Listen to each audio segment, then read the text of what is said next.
কখন যে কার কপালে কি লেখা থাকে সেটা বলা মুশকিল। আগে এক একটা সময় শুয়ে বয়ে কাটতো, আর এখন এক একটা সময় কি করে চলে যায় সেটাই বুঝতে পারি না। হ্যালো বন্ধুরা, কেমন আছো সবাই? এদিকে আজকে প্রতিদিনের মতো আমি ক্লাসের জন্য বেরিয়ে পড়ি। এখানে আমরা ক্লাস করার পরে ব্রেকে আমার বান্ধবীদের নাচ নৃত্য দেখতে পাচ্ছ।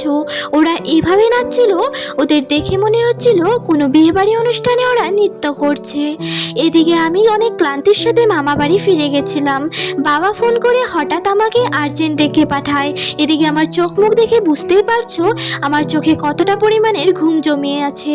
এদিকে আমি এসে একটু ঘুমিয়ে নিই, আর তারপর এখানে আমার দাদু ডেকে আমার হাতে এই মিষ্টি কুমড়োটা ধরিয়ে দেয়। আর তারপর বিকেলে আমার বোনু ওরা আর ভাই ওরা এসেছিল। ওরা আমাকে দেখে তো পুরোই অবাক। ভাই এদিকে বলছিল তুমি এত জলদি চলে এসেছো, আর এদিকেও অনেকটা ফুর্তিও করছিল আমার সাথে।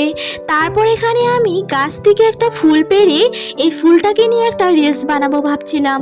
এদিকে আমার রিলস বানানো এসবে যে আমি এতটাও পারদর্শী নই গো, মানে আমি এসব রিলস টিলস বানাতে পারি না, তারপরে একটু ট্রাই করি।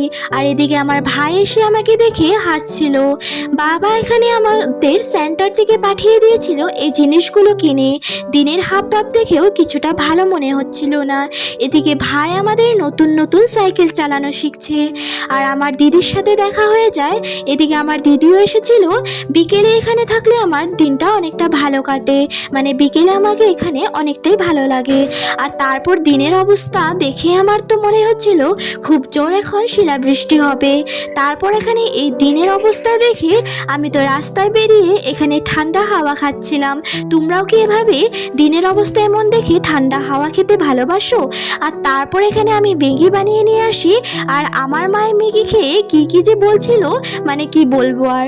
তারপর এখানে আমি খেয়ে দেখেছিলাম, মানে আমারও অনেকটা ভালোই লেগেছিল। ঝটপট যতটা পেরেছি অনেকটাই ভালো হয়েছিল। তো ভিডিওটা এটুকুই, দেখা হবে কোনো একটা নেক্সট ভিডিওর সাথে। পাশে থেকো। রাধে রাধে।